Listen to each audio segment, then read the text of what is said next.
ہیں۔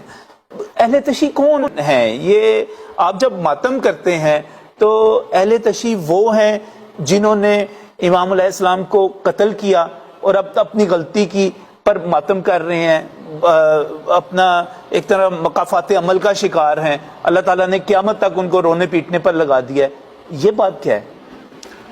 دیکھیں، سوال تو یقیناً یہ ہر زیادہ عام خاص لوگوں کی زبان پہ ہے اور یہ اعتراض ہے، لیکن اس کا جواب میں اگر کہوں تو بہت سخت ہے۔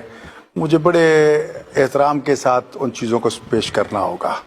حقیقت یہ ہے کہ شیعہ اسے کہتے ہیں جو ولایت علی ابن ابی طالب علیہ السلام اور ان کے 11 بیٹوں کی امامت کو مانتا ہو، ولایت کو مانتا ہو، وہ شیعہ ہے۔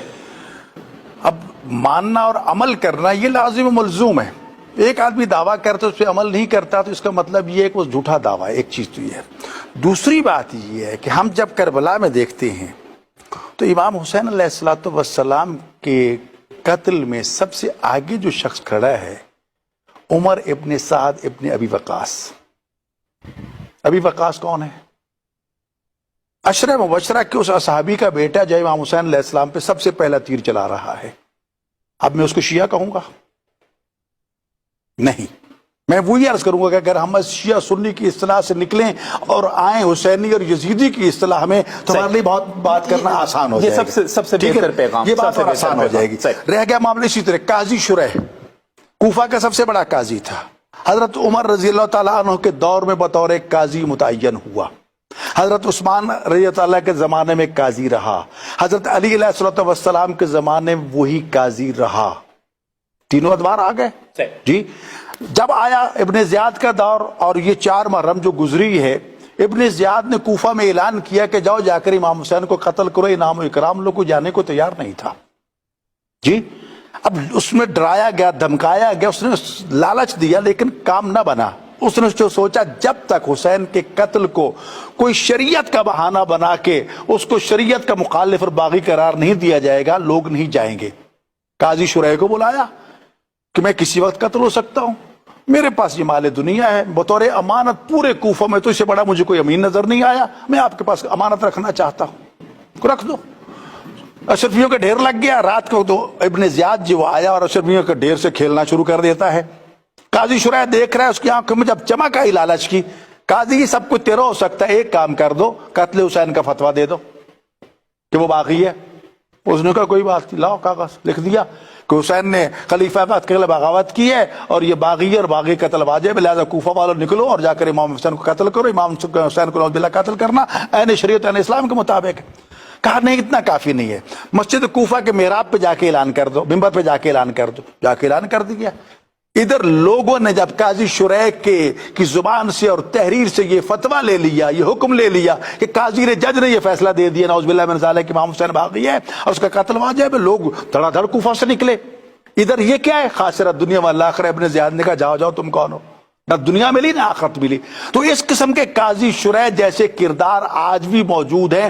کربلا میں امام حسین کو قتل کرنے والوں میں کم از کم 18,000 قاری قرآن اور حافظ قرآن تھے۔ ہم ان کو کیا کہیں گے؟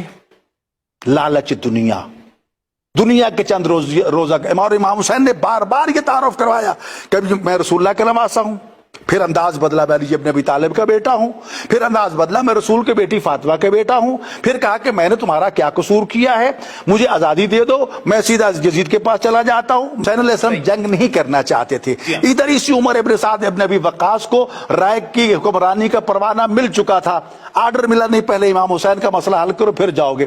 نہیں چاہتا تھا جنگ کرے کہ نہ کرے، بالآخر اس نے تیر چلا کے پورے فوج کو گواہ بنایا، گواہ رہنا کہ سب سے پہلا تیر میں چلا رہا ہوں تاکہ رائے کی حکومت مل جائے۔ امام نے فرمایا تھا نہ تجھے رائے کی حکومت ملے گی، نہ تجھے دنیا ملے گی، نہ آخرت ملے گی۔ میرے خون ناک سے اپنے ہاتھوں کو رنگین نہ کرو۔ اور اسے آگے بڑھیے کہ یزید نے جو کارنامہ انجام دیا، یزید نے امام حسین علیہ السلام اہل بیت کو قتل کیا، یزید نے مسجد نبوی میں کتنے صحاب کو شہید کیا، واقعہ ہر موجود ہے۔ مسجد نبوی کے اذان و اقامت معطل ہو جاتی ہے، کچر گھوڑے باندھ دیے جاتے ہیں اور وہ مسجد نبوی کی حالت ہوتی ہے۔ اس کے بعد خانہ کعبہ سب سے معتبر ترین مقدس ترین مقام پوری ملت اسلامیہ دنیا کے لیے، کعبہ کو شہید کرنے والا یزید کا حسین بن نبیر سپاہی۔ تو یہ کردار سب کچھ دیکھنے کے باوجود بھی ہم یہ کہیں کہ امام حسین ایک طرف کھڑے ہیں ان چیزوں کو بچانے کے لیے، مشورے کی بات آپ کر رہے ہیں۔ حضرت عبداللہ ابن زبیر نے امام حسین کو مکہ میں مشورہ دیا تھا، تو آپ نے کیا کہا تھا؟ آپ اس حدود حرم سے نکل کے مسجد تنیم کے پاس، منزل تنیم کے پاس آ کر بیٹھ گئے تھے، فرمایا اگر ایک بالش یہاں سے باہر میں قتل کر دوں مجھے اور پسند ہے، اگر دو بالش اور دور جاؤں تو اور پسند ہے، کیونکہ میں نہیں چاہتا کہ میرے خون ناک سے یہ زمین امن جو ہے تباہ برباد ہو۔ امام حسین کعبے کو بچانے کے لیے خود قربان ہو جاتے ہیں، مکہ چھوڑ کے چلے جاتے ہیں۔ تو بات یہ ہے کہ یہ کہنا کہ شیعہ قاتل تھے فلاں قاتل تھے، یہ بات نہیں ہے۔ تو لہٰذا بات وہی آ جاتی ہے، یہاں پھر ہم وہ اصحاب و غیر اصحاب کی بات سے نکل جاتے ہیں۔ حسینیت اور یزیدیت، حسینیت اور یزیدیت ظلم، بالکل صحیح فیصلہ آج بھی ہم نے وہی کرنا ہے کہ امام حسین کی صف بھی کھڑی ہے، یزید کی صف بھی کھڑی ہے، ہم نے کس صف میں جانا ہے، بالکل صحیح۔ ناظرین